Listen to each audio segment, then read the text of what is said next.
Hello friends, कैसे हैं आप सभी लोग। दोस्तों, आज के इस वीडियो में हम सभी लोग डिस्कस करने वाले हैं एसएससी जेई 2020-21। आज 24 मार्च एसएससी जेई इलेक्ट्रिकल का पेपर हुआ है और इसमें हम लोग आज डिस्कस करने वाले जितने भी क्वेश्चन आए थे आपके इलेक्ट्रिकल में, आपके टेक्निकल हो या फिर नॉन टेक्निकल, और इस वीडियो में मैं आपको मेमोरी बेस्ड क्वेश्चन दिखाऊंगा जिसमें हमारे टीम द्वारा कुछ क्वेश्चन तैयार किया गया है और आपको काफ़ी क्वेश्चन मिल जाएंगे जो आज क्वेश्चन में आए हुए थे। तो उसके साथ में मैं सोल्यूशन भी दिखा दूंगा आपको। तो चलिए वीडियो को स्टार्ट करते हैं। दोस्तों, जैसा कि आपको सिलेबस के अकॉर्डिंग पता होगा कि इसमें जो एसएससी जेई होता है वो आपका पार्ट ए पार्ट बी में बांटा गया है। और फर्स्ट जो पार्ट होता है इसमें आपका नॉन टेक पार्ट होता है जिसमें आपका जीआई और रीजनिंग होता है, राइट। 50 नंबर के होते हैं। सेकेंड पार्ट जो होता है आपका वो होता है आपका जनरल अवेयरेंस, आपका 50 नंबर के होते हैं। और जो पार्ट बी होता है दोस्तों, पार्ट बी जो होता है आपका वो आपका होता है टेक्निकल, आपका जनरल इंजीनियरिंग, आपका 100 नंबर के, यानी टोटल 200 क्वेश्चन होते हैं। आपका 2 आवर, यानी जो आवर होता है आपका 2 घंटे का समय दिया जाता है। और चलिए ठीक है। तो इसमें देखिए आज का जो पेपर था इलेक्ट्रिकल का था। पेपर का जो लेवल की बात किया जाए तो इजी टू मॉडरेट है। इसमें जो आपका रीजनिंग आया था वो थोड़ा टाइम टेकिंग था दोस्तों। रीजनिंग में काफ़ी क्वेश्चन ऐसे थे जो आपके अल्फ़ाबेटिकल सीरीज के टाइप के क्वेश्चन थे और काफ़ी टाइम टेकिंग थे, तो उसमें थोड़ा बहुत लोगों को टाइम लगा है। बाकी इसका जो करंट अफेयर्स है, जीके क्वेश्चन थे, काफ़ी ईजी थे। आपको मैं भी दिखाने वाला हूँ, तो आप देखिएगा। तो दोस्तों, वीडियो को मैं अभी चलिए स्टार्ट करता हूँ। और उससे पहले अगर दोस्तों आप नए हैं मेरे चैनल पर, प्लीज़ चैनल को सब्सक्राइब कर लीजिएगा, दोस्तों के साथ शेयर कर लीजिएगा। मेरे चैनल पर हमेशा एजुकेशनल वीडियो आती रहती हैं और जितने भी एग्जाम होते हैं उसके आंसर सीट या फिर अपकमिंग जितने भी एग्जाम होंगे उसके बारे में पूरी अच्छे से जानकारी दी जाती है। तो प्लीज़ चैनल को सब्सक्राइब कर लीजिएगा और दोस्तों से शेयर अवश्य करना करिएगा, भूलिएगा नहीं। ओके, चलिए तो वीडियो को स्टार्ट करते हैं दोस्तों। तो दोस्तों, मैं आपको पहले दिखाता हूँ कि देखिए हमारे इसमें कंटेंट क्या क्या है। देखिए, देख सकते हैं आप लोग इस तरह से पूरा करंट अफेयर के जितने भी क्वेश्चन बन सकते हैं बने हैं। इसमें देख सकते हैं काफ़ी क्वेश्चन इसमें दिया गया है। ये आपके रीजनिंग के बहुत सारे क्वेश्चन हैं और इधर आपके टेक्निकल के क्वेश्चन, ठीक है। तो इस तरह बहुत सारे क्वेश्चन हैं। तो चलिए हम लोग एक ही क्वेश्चन को देख लेते हैं अच्छे से। दोस्तों, जो हमारा आज का फर्स्ट क्वेश्चन रहेगा, देखिए बहुत अच्छा क्वेश्चन आया था। ये जो क्वेश्चन आया था आपका person of the year 2020, right. तो इसमें आपका ऑप्शन देखे होंगे आप लोग, आया था जो बाइडेन। जो बाइडेन तो सब में था, लेकिन साथ में एक जो एन करके दिया था वो सब में अलग था। तो इसमें आप होता था आपका जो Biden and Kamala Harris, right. ये काफ़ी न्यूज में भी था, आप लोग को याद होगा। चलिए नेक्स्ट क्वेश्चन देख लेते हैं। एक क्वेश्चन दोस्तों था ये कि वेयर इज पनार। तो इसका जो आंसर होगा क्या होगा, पनार का जो आंसर होगा ये गुजरात होगा। कहाँ होगा ये, गुजरात, राइट। तो इसमें एग्जैक्टली पनार नहीं पूछा गया था। जैसे कि आपको पता होगा कि पेरियार होता है, पेरियार आपका कहाँ पे है, केरला में है। तो इसी तरह से एक वर्ड था, एग्जैक्टली वो वर्ड याद नहीं आ रहा। अगर आप लोग को याद हो प्लीज़ कमेंट बॉक्स में बताइएगा। तो ऐसे एक क्वेश्चन आया था, पेरियार पनार से कुछ रिलेटेड कुछ वर्ड आया था जो पूछा गया था कि कहाँ पे है। एक क्वेश्चन आया था आपका 2018 से पूछ दिया गया था, काफ़ी पुराना करंट अफेयर। इसमें पूछा गया था कि आपका 2018 AFC women Asian cup winner कौन सी कंट्री रही है दोस्तों। इसका आंसर जो होगा वो है आपका जापान, राइट। इसका जो आंसर होगा जापान। अगर पूछ दिया जाए कि इसका जो रनर अप यानी सेकंड कौन था टीम, जो तो इसका जो होगा आंसर वो होगा ऑस्ट्रेलिया। तो ये जो है मैं आपको एक्स्ट्रा जो फैक्ट दे रहा हूँ दोस्तों, ये आपके जितने भी आगे आने वाली जितने भी क्वेश्चन एग्जाम हो सकते हैं उसमें इस तरह के क्वेश्चन आ सकते हैं। तो प्लीज़ इस पूरे वीडियो को अच्छे से देखिएगा, क्योंकि आपके नेक्स्ट एग्जाम जो भी है आपके एनटीपीसी 6 फेज का भी होने वाला है, तो इसमें भी काम आ जाएगा। तो चलिए देखिए, पूरे क्वेश्चन देख लीजिएगा। ये आपका एसएससी जेई तक ही सीमित नहीं रहेगा, क्योंकि इसमें जो नॉन टेक पार्ट काफ़ी अच्छे से कवर किया गया है। तो प्लीज़ पूरे अच्छे से देखिएगा। और कुछ एडिशनल क्वेश्चन भी इसमें 1-2 क्वेश्चन कुछ रिलेटेड इसमें ऐड कर दिया गया, क्योंकि पूरे क्वेश्चन याद नहीं थे। ओके, तो चलिए एक क्वेश्चन और देख लेते हैं हम लोग। ये वाला, इसमें एक क्वेश्चन ये आया था बिल्कुल जो सेम क्वेश्चन रहेगा, मैं आपको बता दूंगा। जो थोड़ा सा अलग होगा मैं वो बता दूंगा आपको। तो ये सब जब भी जो क्वेश्चन मैंने बताया लगभग सेम था। ये देखिए क्वेश्चन आया था आपका प्रेसिडेंट इम्पीचमेंट आर्टिकल, राइट। तो राष्ट्रपति पे जो महाभियोग लगाया जाता है उस पर किस आर्टिकल के तहत लगाया जाता है। तो इसका जो होगा आंसर 61, राइट। तो इसका जो होगा आंसर दोस्तों क्या होगा, आर्टिकल 61। ये आप लोग याद रखिएगा। चलिए नेक्स्ट क्वेश्चन देख लेते हैं हम लोग। कॉन्स्टिट्यूशनल अमेंडमेंट आर्टिकल, देखिए ये थोड़ा सा एडिशनल है, आप लोग देख लीजिएगा। तो ये कॉन्स्टिट्यूशन में जो अमेंडमेंट संशोधन किया जाता है वो किस आर्टिकल के तहत किया जाता है दोस्तों, तो आर्टिकल 368, राइट। आर्टिकल 368 ये याद रखिएगा आप लोग। ओके, चलिए नेक्स्ट क्वेश्चन देख लेते हैं हम लोग। एक क्वेश्चन आया था आपका, ये क्वेश्चन मैं आपको दिखाता हूँ जूम करके। काफ़ी अच्छा क्वेश्चन दोस्तों ये है, ये क्वेश्चन देख लीजिए आप लोग। देखिए इसमें क्वेश्चन आया था आपका, arrange the mountains from south to north. Okay, इस तरह से क्वेश्चन आया था। एग्जैक्टली पूरा ऑप्शन याद नहीं है, लेकिन फिर भी कोशिश किया गया कि आप लोग को हेल्प मिल सके। तो इस तरह से ऑप्शन दिया हुआ था, राइट। तो देखिए ऑप्शन में क्या क्या दिया हुआ आप देख लीजिए एक बार। देखिए इसमें दिया हुआ है माउंट आबू, अनामुड़ी, शिवालिक, अरावली, राइट। कुछ इस तरह से ऑप्शन मान लीजिए है, पूरे एग्जैक्ट नहीं है। इसमें अनामुड़ी था, एक शिवालिक था, इस तरह के क्वेश्चन थे तो ऑप्शन में थे। तो अगर आप इसको साउथ टू नॉर्थ अगर आप करेंगे, यानी कि साउथ इंडिया में चले जाएँ और नॉर्थ में मतलब ये जम्मू कश्मीर साइड में जाएंगे, तो कैसे इसको करेंगे। और इस तरह क्वेश्चन काफ़ी आ रहे हैं दोस्तों, बहुत सारे एग्जाम में आ रहे हैं। उसमें आपका जैसे कि इसमें पूछा गया है सिर्फ माउंटेन, यानी कि माउंटेन के बारे में पूछा गया, पहाड़ के बारे में पूछा गया है। और कभी कभी पूछता है स्टेट के बारे में पूछ देता है कि स्टेट बताइए कि कौन सा स्टेट किधर से किधर जा रहा है। कई बार पूछ देता है कि सिटी बताइए, ये सिटी जो है बहुत सारे इसमें दे देगा सिटी, और बोल देगा कि इसको आप नॉर्थ टू साउथ करिए, south to north, east to west, west to east, इसके से पूछ देता है। तो आप लोग थोड़ा सा मैप जो होता है वो आपको रिमेंबर होना चाहिए। तो आप लोग थोड़ा सा मैप पे ध्यान रखिए। अपने रूम में जो है आपका स्टूडेंट है तो अपने रूम में अवश्य मैप लगाइए। वर्ल्ड का जो आपका फिजिकल होता है तो सब लगा लीजिएगा, ठीक है। पॉलिटिकल जो होता है, सॉरी। तो इसमें देख लीजिए क्या होगा आपका। तो इसमें आपको पहला जो आएगा, अगर साउथ टू नॉर्थ चला जाए तो अन्नामुडी, अरावली, शिवालिक, माउंट आबू, राइट। तो अन्नामुडी आप जाएंगे तो साउथ में बिल्कुल आएगा आपका, ये शायद आंध्र प्रदेश शायद में आएगा। और अरावली जो है आपका पता होगा, यदि आपका एमपी वगैरह गुजरात होते हुए आता है। और शिवालिक जो है आपका हिमाचल प्रदेश वगैरह में आएगा। माउंट आबू आप देख ही रहे हैं, एकदम बिल्कुल ईस्ट में आपका, सॉरी नॉर्थ में बिल्कुल है, तो सिक्किम आसाम साइड में है। तो इस तरह से ये हो जाता है साउथ टू नॉर्थ, राइट। तो इसको आप लोग याद रखिएगा। चलिए अब नेक्स्ट क्वेश्चन देख लेते हैं हम लोग। देखिए ये जो है आपका क्वेश्चन, क्वेश्चन नंबर 7। इसमें क्वेश्चन आया था where is Ranthambore national park, right. तो रणथंभौर नेशनल पार्क कहाँ है दोस्तों, तो ये है आपका राजस्थान। इसमें ऑप्शन में था राजस्थान, एमपी, महाराष्ट्र, उत्तर प्रदेश, कुछ इस तरह से था। तो इसका आंसर होगा राजस्थान। रणथंभौर कहाँ पे दोस्तों, ये है राजस्थान। नेक्स्ट क्वेश्चन देख लेते हैं। Which language excluded from the 8th schedule, right. तो इसमें पूछा गया था कौन सा ऐसा लैंग्वेज हो जो अभी रिसेंटली मतलब 2019-20 में भी निकाला गया है, मतलब बाहर निकाल दिया गया उसको। पहले उसमें था आपका 8th शेड्यूल में, लेकिन अब नहीं है वो, राइट। तो कौन सा दोस्तों लैंग्वेज है वो, तो उसका नाम है जो भोती, BH, राइट। मैं इसको स्पेलिंग देता हूँ एक बार आपको, BHOTI, राइट। पढ़ लीजिए इसको आप लोग, भोटी, राइट। ये कहाँ पे है दोस्तों, ये जो लैंग्वेज बोली जाती थी लद्दाख, जम्मू कश्मीर, ये सब में, ठीक है। तो वहाँ पे बोली जाती थी। तो ये जो है आपका एक्सक्लूड कर दिया गया, बाहर निकाल दिया गया, अब ये आपके 8th शेड्यूल में नहीं है, राइट। चलिए एक क्वेश्चन देखिए आया था, ये सब क्वेश्चन बिल्कुल आया हुआ है दोस्तों। अगर आप लोग एग्जाम दिए होंगे तो आपको याद होगा बिल्कुल। तो प्लीज़ अगर आप लोग दिए हैं तो इसको आप लोग बताइएगा कि हाँ सर ये क्वेश्चन आया था, बिल्कुल मैच कर रहा है। तो थोड़ा सा आप लोग सपोर्ट कीजिएगा दोस्तों चैनल को मेरे। चलिए देखिए एक क्वेश्चन एक आया था आपका, how many article in our Indian constitutions, right. देखिए ये एग्जैक्ट क्वेश्चन नहीं है, लेकिन इस टाइप का क्वेश्चन आया था तो मैंने उस पर मेमोरी बेस्ड क्वेश्चन बना दिया है, राइट। तो हाउ मेनी आर्टिकल की अगर बात किया जाए तो कितने आर्टिकल है हमारे कॉन्स्टिट्यूशन में, तो पहले जब देश आज़ाद हुआ था, फ्रीडम हुआ था, उस समय स्टार्टिंग में हमारे जो आर्टिकल थे 395। पार्ट्स की बात किया जाए तो 22 पार्ट्स थे, और शेड्यूल की बात किया जाए तो आपके 12 शेड्यूल थे, राइट। लेकिन दोस्तों अब आपका जो है ये चेंज हो चुका है, मतलब जो है आपका 390 से जो आपका था, ये जो है आपका, ये देखिए यहाँ पे, ओके। तो ये जो आपका 395 आया था, अभी देखिए अभी इस समय अगर बात किया जाए, इस समय कितना हो जाएगा 448। इस समय जो आपका आर्टिकल कितना है दोस्तों 448, पार्ट कितना है 25, और शेड्यूल अभी भी 12 है, राइट। तो इस तरह से आप ये याद कर लीजिएगा। थोड़ा सा मैं इसको जूम कर देता हूँ, आप लोग देख लीजिएगा, इसकी साथ लेना तो ले सकते हैं। तो पहले हमारा आर्टिकल 395 था, अब 448 है, 22 पार्ट था, अभी 25 हमारे पास है, पहले 12 था, अभी 12 है, ठीक है। तो इस तरह से आप लोग देख लीजिएगा। और चलिए नेक्स्ट क्वेश्चन देखिए।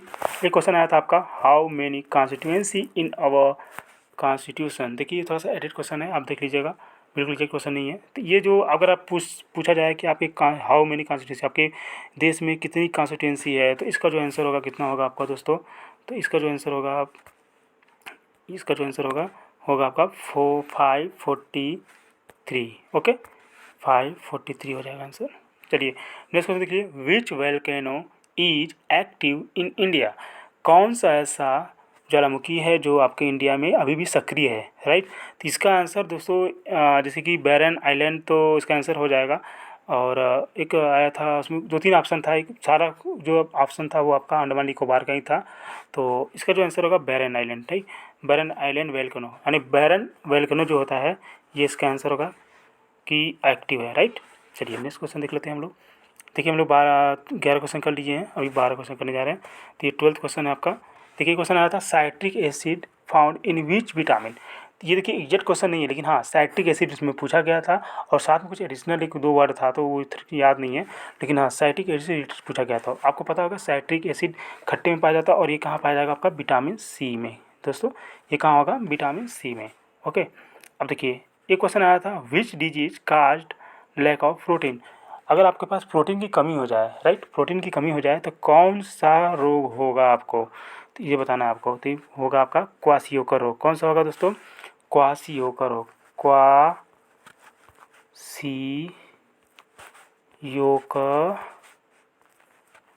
ठीक है, क्वाशियोकर रोग, ठीक है, ये आप लोग याद कर लीजिएगा। चलिए एक क्वेश्चन आया था आपका how many protons in lithium. तो दोस्तों अगर ये क्वेश्चन काफ़ी इजी आया था, आप लोगों ने कर भी लिया होगा मुझे जहाँ तक उम्मीद है। तो ये क्वेश्चन आप लोग याद कर लीजिएगा और उसका तरीका में कुछ एडिशनल चीज़ें भी दे दिया है तो आप लोग देख लीजिएगा। देखिए अगर पूछा जाए कि how many proton in lithium, तो आपको पता होगा पहला हाइड्रोजन होता है, फिर हीलियम होता है, फिर लिथियम होता है, राइट। तो तीसरा नंबर पर आता है, यानी एटॉमिक नंबर की अगर बात किया जाए तो क्या होता है आपका, एटॉमिक नंबर की अगर बात की जाए तो आपका 3 होता है। इसमें प्रोटॉन जो होते हैं वो आपका कितने हो जाएंगे, आपके 3 होते हैं, ये याद रखिएगा। और अगर इसका एटॉमिक मास की बात किया जाए तो ये देखिए आपका 6.941 होता है ग्राम पर मोल, राइट। अब अगर न्यूट्रॉन, देखिए इसको ऐसे क्वेश्चन अगर पूछ लेता है कई बार कि न्यूट्रॉन निकाल के दिखाइए, कैसे न्यूट्रॉन निकलेगा इसका, राइट। तो न्यूट्रॉन की अगर बात किया जाए तो आप लोग न्यूट्रॉन का फार्मूला क्या होता है, atomic mass atomic number, right, atomic mass minus atomic number. तो ये आप लोग याद रखिएगा, यानी M-Z, एटॉमिक मास आपका 6.9 है माइनस 3 जो आपका आया था एटॉमिक नंबर। तो आपका इसको अगर सब्सट्रैक्ट करेंगे तो 3.9 समथिंग आएगा, यानी जो कि आपका इक्वल टू क्या होगा आपका 4। तो यानी कि जो अगर आपका होगा एटॉमिक यानी न्यूट्रॉन जो होगा आपका लिथियम का वो हो जाएगा 4। तो हालांकि क्वेश्चन जो पूछा गया था दोस्तों, क्वेश्चन पूछा गया था कि प्रोटॉन बताइए, ठीक है, तो इसका प्रोटॉन बताना था हमें। तो प्रोटॉन अगर पूछा जाए तो इसका हो जाएगा ये 3, राइट। चलिए ठीक है, तो ये वाला क्वेश्चन आपका हो गया होगा। अब हम चलते हैं नेक्स्ट क्वेश्चन पे। देखिए ये क्वेश्चन पूछा गया था एनीमोमीटर। ये एनीमोमीटर से कुछ पूछा गया था आपका, तो आप समझ सकते हैं एनीमोमीटर जो होता है किससे आपका संबंध रखता है। तो ये होता है वाइंड स्पीड मेजरमेंट, राइट। ये वाइंड स्पीड मेजरमेंट यानी हवा को मापने की एक तरह से यंत्र है ये। एक आया था फेदोमीटर। ये हालांकि आया नहीं था, मैंने एडिशन आपको दे दिया है। फेदोमीटर दोस्तों क्या करता है, ये डेप्थ मेजरमेंट करता है। कहीं भी गहराई अगर नापना हो तो फेदोमीटर के यूज करके हम लोग गहराई को मेजर कर लेते हैं। अब देखिए 15 क्वेश्चन दोस्तों हो गया है। अब 16 क्वेश्चन देख लेते हैं, ठीक है। 16 क्वेश्चन, देखिए एक क्वेश्चन आया था इंडेंजर्ड से रिलेटेड। तो अब देखिए एग्जैक्ट यहाँ पे इंडेंजर मैंने वर्ड दिया है, माने कि जो आपका पूछता है विलुप्त प्राणियाँ जो होती हैं, इंडेंजर डेंजर, तो उसमें कुछ ऐसा पूछा गया था, मैं आपको बता देता हूँ क्वेश्चन, यहाँ पर मैंने लिख नहीं पाया। उसमें कुछ ऐसा सिचुएशन दे दिया था कि कुछ ऐसे प्राणी हैं, मतलब some animals or plant like that are found in some rarest place and that are also very rare. Okay, मतलब बहुत ही कम मात्रा में, पहली बात तो वो बहुत कम मात्रा में होते हैं और बहुत ही कम जगह पे मिलते हैं। तो ऐसे लोगों को किस कैटेगरी में रखा जाता है। तो आपको अगर पूरा क्वेश्चन अच्छे से याद है तो प्लीज़ बताइएगा। उसका आंसर क्वेश्चन नहीं याद है इस वजह से इसका आंसर भी नहीं बता सकते, लेकिन हाँ इंडेंजर पूछा था तो मैंने आपको एक यहाँ पर दे दिया हल्का सा क्वेश्चन कि अगर इंडेंजर्ड एनिमल पूछा जाए तो इसके अंदर क्या क्या आएगा, देख लीजिए आप लोग। तो इसके अंदर क्या क्या आएगा आपका, गैंट पंडा आएगा, राइट, गैंट पंडा आएगा आपका, टाइगर आएगा और ब्लू व्हेल मछली आएगा, ठीक है। और भी बहुत सारे आएंगे, तो ये सब इंडेंजर्ड में आते हैं, राइट। एक क्वेश्चन आया था आपका amphibian plants known as amphibian plant. Amphibian मतलब क्या होता है दोस्तों, उभयचर, राइट, उभयचर, यानी कि जैसे हम लोग जीवों में पूछते हैं कि उभयचर कोई प्राणी का नाम बताइए, जिससे आपका मेढक होता है, राइट। मेढक क्या होता है, आपको पानी में भी रहता है और स्थल पे भी रहता है, तो उसको उभयचर बोलते हैं। ऐसे ही एक कोई प्लांट के बारे में पूछा गया था कि बताइए वो प्लांट का नाम जो कि आपका एम्फीबियन प्लांट जिसको बोलते हैं, जो कि पानी में भी रहता है और स्थल में भी रहता है, तो उसको हम लोग क्या बोलते हैं, ब्रायोफाइट्स, ठीक है। ये कैटेगरी होता है, प्लांट्स का भी कैटेगरी होता है दोस्तों, तो उसमें एक ब्रायोफाइट्स कैटेगरी होता है, ये होगा आपका एम्फीबियन प्लांट के अंतर्गत आता है। एक क्वेश्चन आया था आपका विच of these represent the concentration of, okay, concentration of any atom. तो देखिए अगर हम किसी भी एटॉम या किसी भी वस्तु या किसी भी चीज़ के बारे में बात करते हैं, अगर उसकी कंसंट्रेशन की जब भी बात की जाए तो वो किस में दर्शाते हैं हम लोग, किस में उसको दिखाते हैं। तो उसका जो आंसर होगा दोस्तों मोल होगा। क्या होगा, मोल। उसका ऑप्शन ठीक से याद नहीं क्या क्या था उसमें, लेकिन इसका आंसर होगा मोल। एक क्वेश्चन आया था दोस्तों, काफ़ी अच्छा क्वेश्चन था, ये करंट अफेयर्स का था। ठीक है, Shaheen x, Shaheen x. Okay, मैं एक बार लिख देता हूँ, शायद आपको नहीं दिख रहा होगा, तो मैं आपको दिखा देता हूँ यहाँ पे। देखिए SHA शाहीन। ओके, इस तरह से शाहीन 9, ठीक है, शाहीन 9 करके इस तरह से था। ये पूछ रहा है कि किसके बीच में ये एक्सरसाइज किया गया है, मिलिट्री एक्सरसाइज है दोस्तों, तो ये किस किस की कंट्री के बीच में हुआ है, तो ये जो हुआ है आपका चाइना और पाकिस्तान। कहाँ हुआ है दोस्तों, चाइना और पाकिस्तान के बीच में हुआ है। और एक आया था क्वेश्चन कि जल्लू कट्टू जो है था, जल्दी कट्टू आपको पता होगा, आप तो सबको पता होगा इसके बारे में, तो ये काफ़ी कन्फ्यूजन भी हो जाता है लोग कि मतलब कौन, साउथ में सबको पता है लेकिन किस स्टेट की बात करते हैं तो हम लोग वहाँ पर कन्फ्यूज जाते हैं। तो जल्लू कट्टू की अगर बात की जाए तो कहाँ से दोस्तों संबंध रखता है ये, तमिलनाडु, राइट। कहाँ से करता है ये संबंध रखता है, किससे रिलेटेड है ये, तमिलनाडु स्टेट से है, ठीक है। अभी देखिए एक क्वेश्चन आया था, मैंने इसको ऐड कर दिया है, मैं आपको जूम करके दिखा देता हूँ। देखिए आया था हॉर्टिकल्चर, ठीक है, इस तरह से क्वेश्चन आया था हॉर्टिकल्चर। तो आपको पता होना चाहिए हॉर्टिकल्चर जो होता है एग्रीकल्चरल प्लांट से मतलब रखता है, मतलब ये कि जो हॉर्टिकल्चर होता है वो आपका बागवानी, ठीक, बागवानी से मतलब रखता है दोस्तों, ठीक है, बागवानी समझते हैं आप। तो हॉर्टिकल्चर की जब बात की जाए तो वो आपका बागवानी के अंतर्गत आ जाता है। और एक और क्वेश्चन आया था आपका, देख सकते हैं यहाँ पे, sericulture, right, sericulture or silk farming, तो ये किससे संबंध रखता है दोस्तों, it cultivation of silk worm to produce silk, ये आपका रेशम समझते हैं, सीरीकल्चर यानी रेशम उत्पादन जो होता है जिससे हम लोग का रेशम यानी कॉटन वगैरह होता है उसमें काम आता है। तो सीरीकल्चर का संबंध किससे है, रेशम से, राइट। तो अगर ये क्वेश्चन आपको याद होगा तो कर लीजिएगा। तो इस तरह से ये आपका जो है नॉन टेक पार्ट पूरा कंप्लीट होता है। अभी इसके बाद हम लोग चलेंगे रीजनिंग पे। दोस्तों इससे पहले हम आपसे बस एक निवेदन करेंगे, प्लीज़ चैनल को मेरे शेयर और सब्सक्राइब कर लीजिएगा, लाइक भी कर दीजिएगा ताकि थोड़ा सा मोटिवेशन मिले और हम लोग और अच्छे से काम कर सकें। तो प्लीज़ सब्सक्राइब बस करिएगा, क्योंकि हमारे पे चैनल पे हमेशा आप तक जितने भी एग्जाम होंगे उसके आंसर की मिल जाएंगे, और बहुत सारे हम लोग रखे हुए हैं, मतलब आपके जो आता है आंसर सीट, तो सारे आपको अगर चाहिए होगा तो मैं अपलोड कर दूँगा अपने चैनल पर, ठीक है, किसी भी एग्जाम का होगा। तो चलिए अभी हम नेक्स्ट हम लोग देखते हैं, इसके बाद आता है रीजनिंग पार्ट। तो फ्रेंड्स अब हम लोग स्टार्ट करते हैं रीजनिंग पार्ट। तो रीजनिंग पार्ट में देखिए हम आपको बता देते हैं, मैंने जैसा कि स्टार्टिंग में बता दिया था आपको, कुछ जो इसमें रीजनिंग आए थे जितने भी काफ़ी थोड़ा लेंदी थे, क्योंकि कैलकुलेटिव थे समझ सकते हैं आप लोग, मतलब काफ़ी ज़्यादा थे अल्फ़ाबेटिकल। तो चलिए देखते हैं, आपको समझ में आ जाएगा बाकी बातें। देखिए क्वेश्चन आया था जो most of the question belong to coding decoding like, okay. तो कोडिंग डिकोडिंग टाइप के क्वेश्चन आए थे, मतलब इसमें आपको अवश्य टाइम लगेगा। तो देखिए इसमें जैसे मैं आपको एग्जांपल दे देता हूँ, एक मैं क्वेश्चन दिखा देता हूँ आपको ताकि आपको समझ में आ जाए, कोई दिक्कत ना हो। देखिए ये लोग जो पहला क्वेश्चन दिख रहा होगा आपको, जैसे टेम्परेचर, कोई वर्ड लिखा हुआ है आपको टेम्परेचर, मैं आपको बड़ा कर देता हूँ। देखिए ये देखिए टेम्परेचर लिखा हुआ है, तो टेम्परेचर का कोड दिया हुआ है UFNQ, इस तरह से कुछ दिया हुआ है। अब इसी तरह पूछ रहा है कि देन फादर, तो फादर का कोड क्या होगा। तो इस तरह से कुछ क्वेश्चन आए थे, यानी कि अगर आपको अगर क्वेश्चन को सॉल्व करना हो कैसे करेंगे दोस्तों। देखिए PUQRST, टी का होता है जो आपका, तो एक 20 होता है, तो एक यू जो होता है आपका 21 प्लेस पे होता है, यानी एक बढ़ा के लिखा गया है। ई जो होता है आपका 5 नंबर पे होता है, यानी F लिखा है यानी 6 नंबर पे, यानी एक बढ़ा के लिखा गया है। ऐसे ही आपको इसको करना है, तो कर लेंगे आप आराम से, ठीक है। तो आपको पता होना चाहिए कैसे इसको करना है, राइट। तो इस तरह से आप लोग इसको कर सकते हैं दोस्तों। एक मैं ट्रिक बताता हूँ आपको, कभी भी एग्जाम में, हालांकि आपको पता होगा आंसर जो आपको सीट मिलता है वो लास्ट में मिलता है, लेकिन अगर आपको सीट मिल जाता है, अगर आपको थोड़ा बहुत छुपा गया जैसे भी हो, टाइम मिलता है आपकी एग्ज़ाम जस्ट होने से शुरू से पहले, आप लोग क्या करिए, फटाफट ABCD जो होता है ना, आपको पता होगा मैं क्या बताने जा रहा हूँ। तो आप लोग अपना ABCD जो होता है ना उसको लिख लीजिए और उसका नंबरिंग कर लीजिए। देखिए जैसे होता है ना ABCD इस तरह से, वो ABCD इस तरह से 1 2 3 इस तरह से, ताकि आपको ना टाइम पूरा बचे। जब आप लोग करते हैं तो बिल्कुल टाइम बचना चाहिए आपके पास। तो अगर आप नहीं लिखे रहेंगे तो आप लोग बार बार भूलेंगे, या फिर आप याद कर लीजिए कि कौन सा जो अल्फ़ाबेट है किस नंबर पे आता है, आपको याद होना चाहिए। याद नहीं तो आप लिख लीजिए। तो जैसे भी इसको लिख लेंगे तो बहुत जल्दी होगा, बार बार उसको सोचना नहीं पड़ेगा। तो इसके लिए काफ़ी अच्छा रहेगा, हेल्पफुल रहेगा आपके।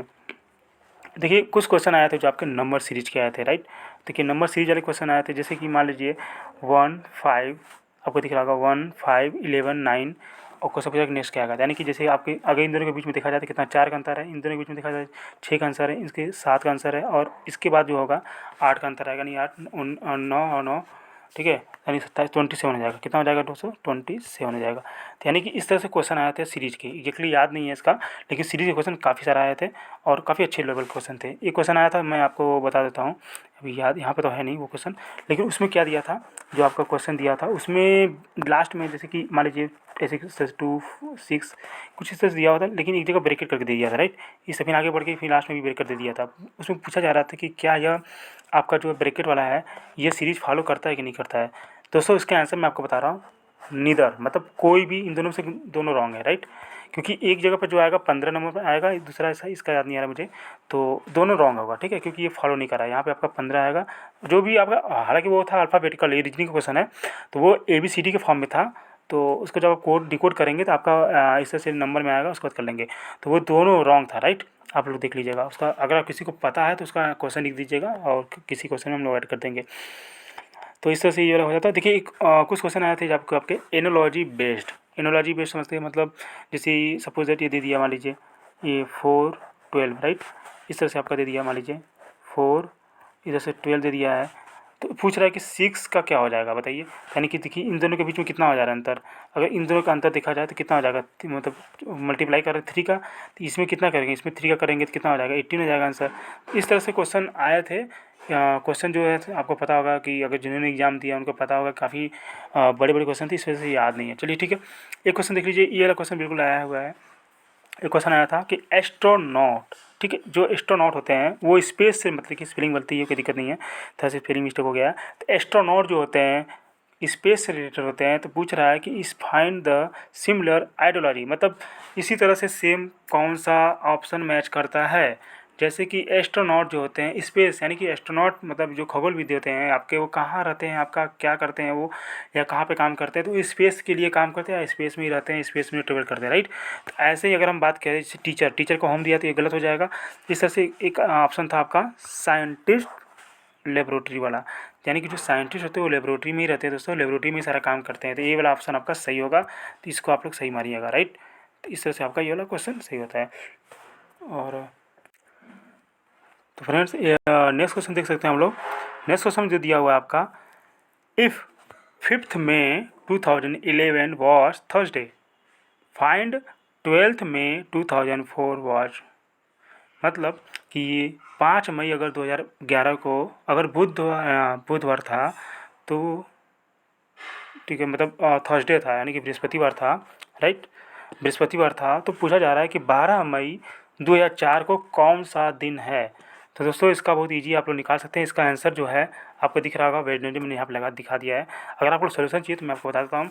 अगर इसका इस तरह के कोई क्वेश्चन ट्रिकी चाहिए, जैसे इस तरह के अगर आपको एडिशनल लेक्चर चाहिए तो प्लीज़ बताइएगा, उन्हें मैं आपको अलग से बता दूँगा। हालांकि मैं इसका सोल्यूशन दे देता हूँ आपको फटाक से, जिनको समझ में आ जाए तो अच्छी बात है। तो मैं इसका सोल्यूशन आपको दिखा देता हूँ। देखिए 5 में लिखा हुआ, राइट। इस तरह क्वेश्चन कैसे करते हैं मैं आपको दिखा देता हूँ। देखिए 5 मई का 1 हो जाता है कोड, 2000 का हो जाता है 0, 11 का 11 कर लीजिए और 4 दिन 8, ठीक 2 हो जाएगा। तो इन सबको अगर देखा जाए तो सबको ऐड करके यानी कि ये 5 और 2 7 हो जाएगा, यानी कि ये दोनों 12 हो जाएगा। यानी 12 को अगर आप 4 से काटेंगे 7 से, ठीक है, तो 7 एक बार जाएगा और 5 बचेगा, यानी 5 बचेगा। यानी कौन सा दिन आएगा 5वें नंबर पे, Monday, Tuesday, Wednesday, Thursday, Friday, यानी फ्राइडे आ रहा है। मतलब देखा जाए तो एक तरह से फ्राइडे आ रहा है। तो अगर फ्राइडे आ रहा है 5, तो अब यहाँ पे आंसर दिया थर्सडे, यानी फ्राइडे से जस्ट एक दिन पहले, तो यानी कि 1 - 1 हुआ है, तो यानी कि आपको यही काम उसमें भी करना होगा। चलिए अब देखिए इसमें क्या है आपका, 12 में 2004 को पूछा जा रहा है क्या होगा। तो 12 में 2004 को देखते हैं हम लोग क्या करते हैं। तो 12 में मे का 1 हो जाता है, 2000 का 6 0 हो जाता है, उसके बाद 4 का 4 हो जाएगा, 4 को फिर 4 से डिवाइड करेंगे 1 हो जाएगा। अब सबको देख लेते कितना ऐड करिए पहले आप, 13 4 17 और 18 हो जाएगा, राइट। 18 डिवाइड बाई पूरे का 7 कर दो, कितना बचेगा, 2 बार जाएगा, नहीं 4 बचेगा, राइट, 4 बचेगा। जैसा कि उसमें -1 किया गया था तो इसमें भी एक माइनस कर दीजिए, यानी 3 हो जाएगा। तो यानी आपका क्या हो जाएगा दोस्तों, 3 हो जाएगा। 3 कौन सा होता है, मंडे, ट्यूसडे, वेडनेसडे, यानी कि कौन सा दिन हुआ आपका, वेडनेसडे। तो ये आपका आंसर हो गया। इस तरह से क्वेश्चन आया था, हालांकि एग्जैक्टली बिल्कुल क्वेश्चन शायद ये नया मैच कर रहा हूँ, लेकिन इस तरह से क्वेश्चन आया था। तो क्या हो जाएगा दोस्तों आपका आंसर, वेडनेसडे हो जाएगा। आप कर लीजिएगा आराम से। चलिए नेक्स्ट क्वेश्चन देख लेते हैं हम लोग। देखिए एक क्वेश्चन ये आया था, बिल्कुल सेम आया क्वेश्चन, मुझे याद था इसलिए मैंने डाल दिया क्वेश्चन को। तो इस क्वेश्चन को आप पढ़िए, मैं बता देता हूँ आपको कैसे क्या क्वेश्चन था। ये डायरेक्शन बेस्ड क्वेश्चन आया था कुछ क्वेश्चन। तो उसमें क्या था, जैसे राहुल, कोई नाम दिया था, Rahul goes from his office 45 meter eastward and then turn left. Okay, तो चलिए हम लोग क्वेश्चन को क्या करते हैं, पढ़ते रहते हैं और करते भी रहते हैं, ठीक है, ताकि कोई दिक्कत ना आए। देखिए मान लीजिए ये ऑफिस है यहाँ पे, ओके। ऑफिस से क्या कर रहा है वो 45 मीटर इधर से चला है, 45 मीटर चल रहा है ईस्ट में, आ गया। उसके बाद बोल रहा है कि then he turn left and go ahead of 28 meter. यहाँ से चलेगा तो 28 मीटर आएगा, राइट। 28 मीटर चल दिया आगे। उसके बाद and then turn left and move 15 meter again. इधर से 15 मीटर चला गया, मतलब लेफ्ट मुड़ के 50 मीटर आ गया, राइट। तो यहाँ पे हम लोग 50 मीटर लिख सकते हैं।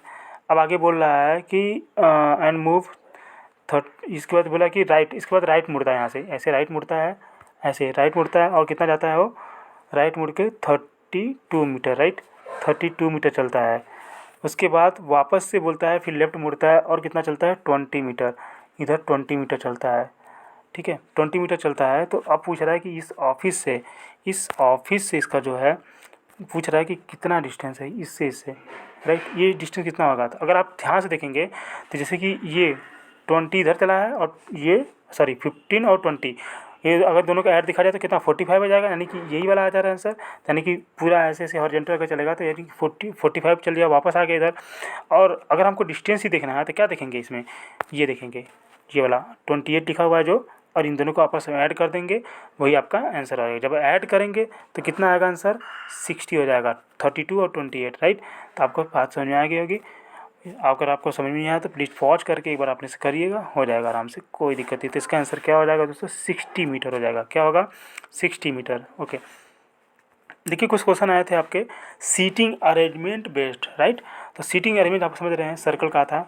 और जैसा कि बैंकिंग में आपको पता होगा कि इसमें काफ़ी टिपिकल बना देता है, जैसे कि कुछ लोगों को सर्कल की तरफ मूव कराता है, कुछ लोगों को जो फेस होता है वो आउट ऑफ सर्कल कर देता है। तो उसमें क्या होता है, बहुत प्रॉब्लम आती है। लेकिन जिस तरह के एग्जाम आप लोग दे रहे हैं, हम लोग दे रहे हैं, मतलब 1 डे टाइप का एग्जाम जो होता है, तो उसमें दिक्कत नहीं आती। इसमें क्या होता है, सारे के सारे लोगों को जो कंडीशन देता है सबको सेंटर की तरफ ही, मतलब ऐसे सेंटर की तरफ ही लेकिन देखने के लिए बोला जाता है। तो कोई दिक्कत नहीं होता, आपको लेफ्ट राइट पता चल जाता है, तो कोई दिक्कत नहीं है। इस तरह सर्कल वाला जो आया था, 2-3 क्वेश्चन आए थे, आराम से कर गए थे, कोई दिक्कत नहीं, ईजी था बिल्कुल। और एक क्वेश्चन आया था जो आपका स्टेट वाला, इसी सीटिंग अरेंजमेंट में ही आपका स्टेट टाइप का पूछ दिया था। तो स्टेट वाले में किस तरह का पूछा था मैं आपको दिखा देता हूँ, उसका मैं आंसर भी दिखा दूंगा क्योंकि मैंने अच्छे से किया था इसको क्वेश्चन को।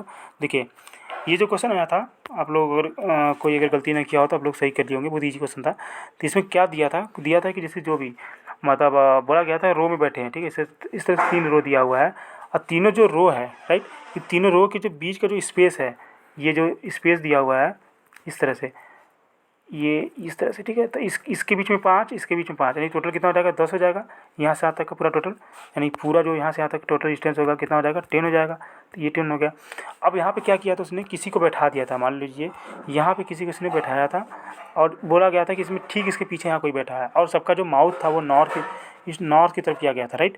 तो इस तरह से था। अब अगर हम देखा जाए तो ये जो बंदा यहाँ पर बैठा है, देखिए यहाँ पर जो बैठा है, अगर इससे मैच कराया जाए और यहाँ से मिला दिया जाए तो कितना हो जाएगा। अब टोटल डिस्टेंस जो दे रखा था यहाँ पे अगर देखें तो 24 दिया हुआ था। तो ओवरऑल मैं आपको दिखा देता हूँ फुल से वापस से। देखिए ओवरऑल क्या दिया था आपका, इस तरह से हो गया आपका, ये हो जाएगा आपका 10, इधर हो जाएगा 24। इस तरह से डिस्टेंस पूछ दिया था कि इसका जो शॉर्टेज डिस्टेंस होगा वो कितना हो जाएगा। तो आपको पता होगा कि ये अंडर रूट में निकाल लेंगे, 10 का स्क्वायर कर लीजिएगा और 24 का स्क्वायर कर लीजिएगा। तो इस तरह से करेंगे तो कि देखिए मैंने यहाँ पे किया हुआ है, आप देख लीजिए। तो इस तरह से आप करेंगे तो आपका 100 और 576 हो जाएगा, यानी कि 676 नहीं 676 हो जाएगा। आपका आंसर क्या आ जाएगा, 26, ठीक है दोस्तों। तो इस तरह से 26 हो जाएगा आंसर आपका। चलिए तो इस तरह से ये वाला क्वेश्चन बन जाता है, इसका आंसर आएगा 26, राइट। तो आप लोग अगर मिस्टेक नहीं किए हो तो अच्छा बात है। कमेंट में आप लोग बताइएगा कितना आप लोगों ने इसमें से मतलब अप्रॉक्स सही किए हैं। और थोड़ा सा कट ऑफ का जो है हम लोग आइडिया लगाएंगे कि कितना कट ऑफ बन सकता है। चलिए इसमें एक क्वेश्चन आया था, देखिए ब्लड रिलेशन का मैं बताता हूँ आपको। देखिए क्वेश्चन आया था ब्लड रिलेशनशिप का। तो इसमें जो क्वेश्चन आया था इसका जो मैं आपको सीधा आंसर बताता हूँ, क्योंकि क्वेश्चन एग्जैक्टली याद नहीं है। इसमें बोला गया था कुछ इस तरह से कि ये जो बंदा यहाँ पे है, मतलब कोई शायद लड़की ही है।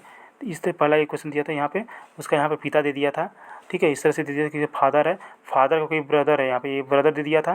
फिर इसकी वाइफ के बारे में दे दिया था यहाँ पे, ओके। और यहाँ पे जो ये जो पूरा मैं बता दिया था, इसकी सिस्टर दे दिया, मतलब भाई यहाँ पे दिया था, यहाँ पे भी भाई दिया था। तो अब पूछा क्या गया था, इन दोनों के बीच का रिलेशन पूछा गया था। आप समझ सकते हैं कि दोनों भाई होंगे, ब्रदर होंगे, बस ब्रदर कर लीजिएगा, आराम से कर लेंगे। अगर क्वेश्चन याद हो तो कर सकते हैं, मैं इसमें ज़बरदस्ती वो नहीं किया हूँ। चलिए, ये क्वेश्चन आया था आपका, जो इस तरह के क्वेश्चन बैंकिंग में आते हैं, थोड़ा सा बहुत अच्छा है क्वेश्चन, मेंटल लेवल का है।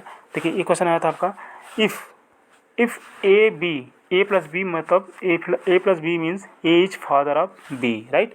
ऐसे ही आपका बना के दिया था कि A multiplied by B into मतलब कि A is mother of B something, A divide by B मतलब A is brother of B something, उससे कुछ रिलेशन बना के देता है।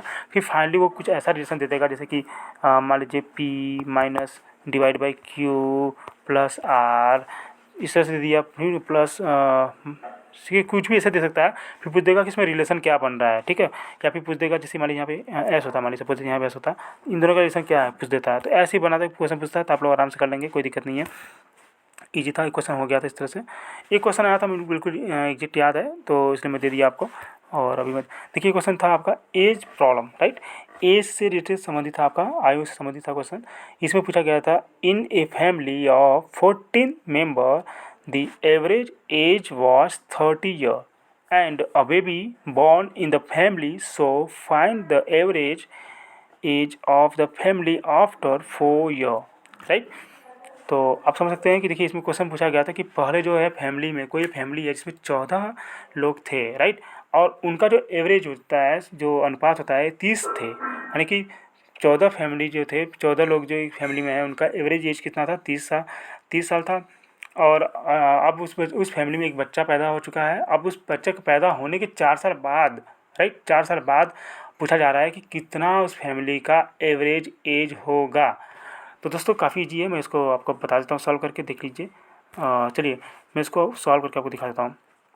इसमें देखिए, अगर सिंपल तरीके से कहा जाए तो कैसे करेंगे, तो 14, राइट, 14 दिया हुआ है, इंटू 30 कर लीजिए आप पहले, तो कितना आ जाएगा 420।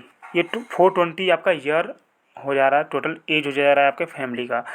अब बोला जा रहा है कि 4 साल बाद एक बच्चा पैदा हो रहा है, 4 साल बाद अब कितना हो जाएगा उसमें। तो अगर 4 साल की बात किया जाए तो 4 साल बाद ये जो 14 फैमिली है दोस्तों, देखिए आप लोग क्या गलती करते हैं, मैं बताता हूँ, कॉमन बताता हूँ। 420 तो ठीक है, प्लस 4 कर दिया आपने, और डिवाइड बाई 15 कर दिया एक फैमिली बना के, लेकिन ऐसा नहीं करना है। तो इतना तो ठीक है, 420 प्लस 4 करिए, क्योंकि बच्चा 4 साल का हो गया, जोड़ दिया आपने। लेकिन प्लस क्या करना है आपको, जो 14 मेंबर है आपके, 14 मेंबर है आपके, उसको 4 से मल्टीप्लाई करिए। क्यों? क्योंकि जो 14 व्यक्ति हैं वो आपके 4 साल बाद, उनका भी एक 4 साल उम्र बढ़ेगा, राइट।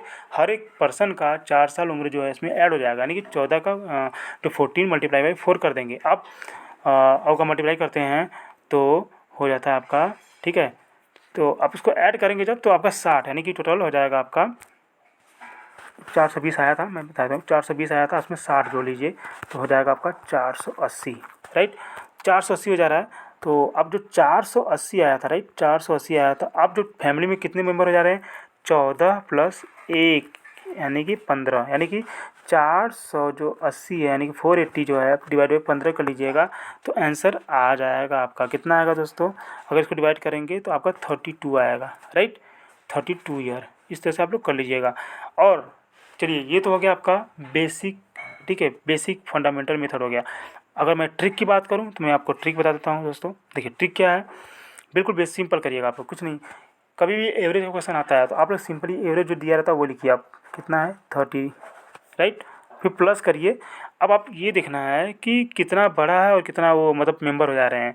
तो अभी देखिए 30 हो गया है आपका यहाँ से, और 14 मेंबर ऑफ द फैमिली, ठीक है। यहाँ पे आप देखिए 4 साल, राइट। तो अभी आप इसमें जब करेंगे आप, तो इसमें आप लोग ऐड कर दीजिएगा। देखिए, ये जो आपका दिया हुआ है 30 तो आपका एवरेज था ही, लेकिन अब मेंबर कितने हो गए 15, राइट। तो ये जो होगा आपको डिवाइड करेंगे कितना हो जाएगा 30 प्लस 2 डिवाइड बाई हो जाएगा 32, राइट। तो इस तरह से इस क्वेश्चन को हम लोग सॉल्व कर लेंगे। तो दोस्तों इस तरह से हमारा जो रीजनिंग या फिर मतलब जो आपका सेक्शन था, रीजनिंग सेक्शन, ये कंप्लीट होता है। और आशा करता हूँ कि आपको पूरी जो एप्टीट्यूड क्वेश्चन समझ में आ गया होगा। अब चलिए हम लोग देखते हैं टेक्निकल, राइट। तो टेक्निकल में जो क्वेश्चन आए थे वो देख लेते हैं। और देखिए, हम आपको बता देते हैं, जो जितने भी आपको नॉटे के पार्ट बताए गए दोस्तों, अगर आप लोग को समझ में आया होगा तो बहुत अच्छी बात है, क्योंकि आपके जितने भी अपकमिंग एग्जाम होंगे उसमें काफ़ी आपको हेल्पफुल करने वाली है, ठीक है। तो प्लीज़ चैनल को सब्सक्राइब कर लीजिएगा और शेयर करिएगा दोस्तों के साथ। चलिए देखिए टेक्निकल क्वेश्चन हम लोग देख लेते हैं क्या क्या क्वेश्चन आया था। इसमें देखिए क्वेश्चन आया था आपका गैल्वेनोमीटर मेजर्ड, राइट। तो गैल्वेनोमीटर क्या डिटेक्ट करता है दोस्तों, डिटेक्ट करता है, ठीक है, क्या डिटेक्ट करता है वो, तो आपका वो करता है करंट, राइट। एक क्वेश्चन आया था कि सम रजिस्टेंस लाइक 150 ओम, 300 ओम और 600 ohm are connected in parallel, what would be the equivalent resistance. तो इसको आप लोग मैथमेटिकल फॉर्म में करिए आराम से, कोई दिक्कत नहीं है, आप इस तरह से लिख सकते हैं बिल्कुल, ठीक है, इस तरह से लिख लीजिए आराम से। और तीनों का जो है एलसीएम ले लीजिएगा, आ जाएगा 60। उसको जब इसको सॉल्व करेंगे तो डिवाइड करेंगे तो 4 2 1 आ जाएगा, ऐड हो जाएगा आपका 7। तो इक्विवेलेंट अगर निकालेंगे तो कितना हो जाएगा आपका 700 और 600/7। तो इस तरह से आंसर आ जाएगा। हालांकि क्वेश्चन एग्जैक्टली सेम नहीं है, क्योंकि इस तरह से कुछ कुछ एक दो उसमें से टर्म जो है छूट रहा है, लेकिन आपको जब भी पहला क्वेश्चन आएगा तो आप लोग ऐसे ही करिएगा। देखिए ये क्वेश्चन बिल्कुल एग्जैक्ट क्वेश्चन आया हुआ है आपका एग्जाम में। देखिए इसमें क्या था, बोला गया था कि I1 I2 आर इनकमिंग, ठीक, करंट जो है I1 I2 आर इनकमिंग, उसके बाद I3 I4 I5 are outgoing. ये मतलब आउटगोइंग क्वेश्चन है। तो पूछ रहा है what would be the expressions. तो एक्सप्रेशन की अगर बात किया जाए तो कैसे करेंगे दोस्तों, तो हमको जब एक्सप्रेशन ऐसे क्वेश्चन आता है तो इसको क्या करते हैं, जैसे एक नोड बनाते हैं, नोड, ठीक है, इस पर क्या कर देंगे, एक I1 हो जाता है, इससे जा रहा है, ये भी I2 हो गया, राइट, ये I1 हो गया, ये I2 हो गया, और बाकी जो हो रहा है इससे बाहर निकल रहा है, ये I3 I4 I5 ये बाहर निकल गया। तो क्वेश्चन जो एक्सप्रेशन बनाएंगे तो कैसे बनाएंगे, देखिए मैं जूम करके दिखा देता हूँ, बिल्कुल इस तरह से I1, इस तरह से I1 I2 माइनस I3 4, ठीक, इस तरह से आप लोग देख लीजिएगा। तो इस तरह से एक्सप्रेशन आएगा और यही आपका आंसर होगा, राइट। चलिए नेक्स्ट क्वेश्चन देख लेते हैं। एक क्वेश्चन आया था विच of these not under short circuit fault. तो इसमें कुछ ऑप्शन दिए थे, ऑप्शन लगभग सेम है।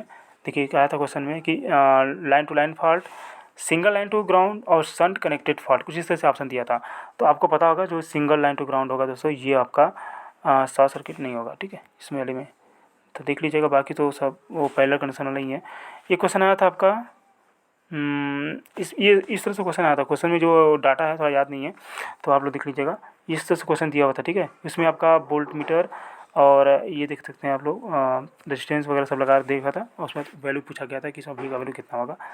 एक क्वेश्चन आया था आपका स्लिप का, कि स्लिप का, हालांकि डायरेक्टली पूछा गया था, कुछ फार्मूले टाइप में पूछा गया था, कुछ स्टेटमेंट दिया हुआ था, स्टेटमेंट के अकॉर्डिंग पूछा गया था तो स्लिप का। तो आपको पता होगा स्लिप का जो होता है दोस्तों क्या होता है आपका, स्लिप का जो होता है फार्मूला आप लोग याद करिए, देखिए NS minus NR divide by NS into 100।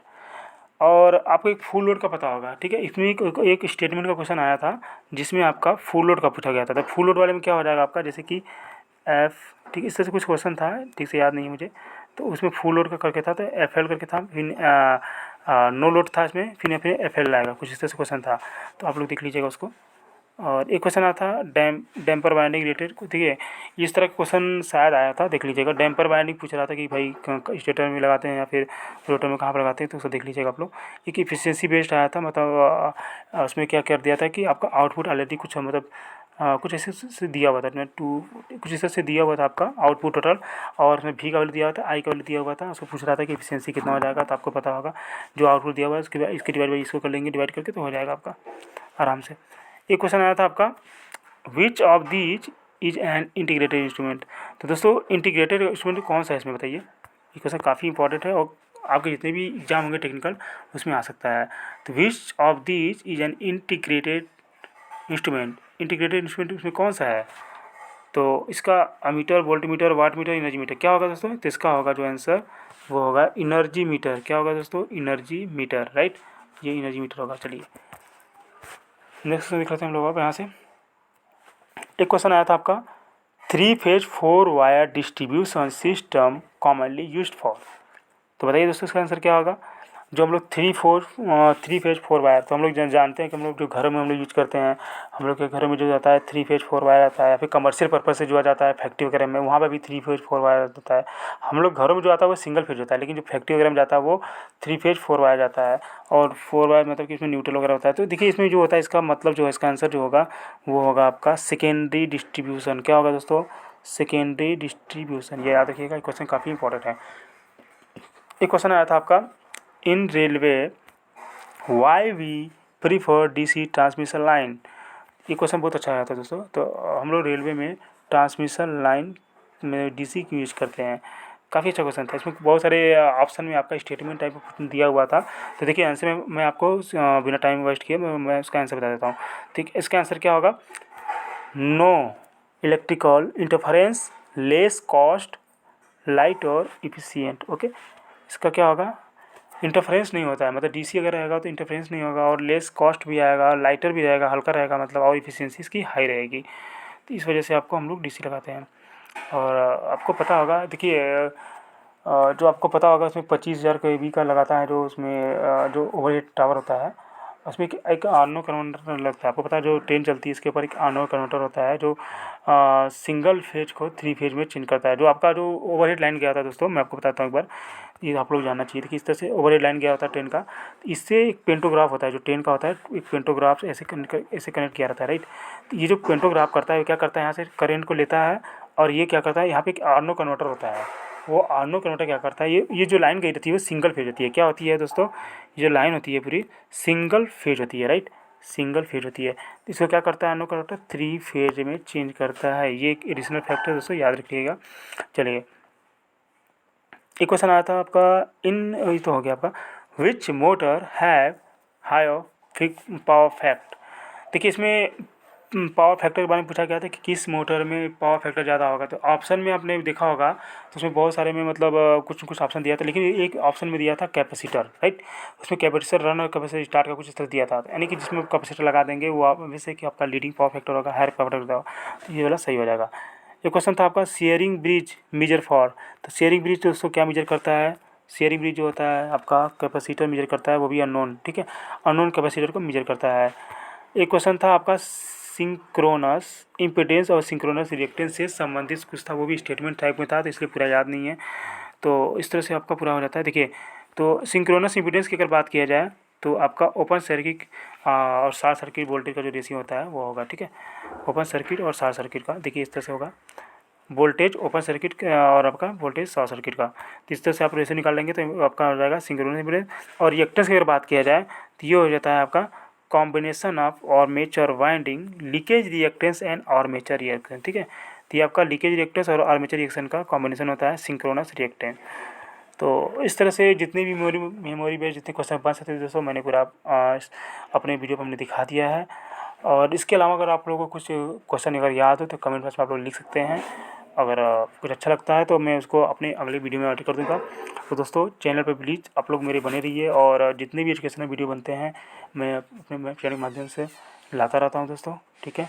तो please thank you, bye bye, best of luck. Channel पर सब्सक्राइब कर लीजिएगा और दोस्तों शेयर कर लीजिएगा।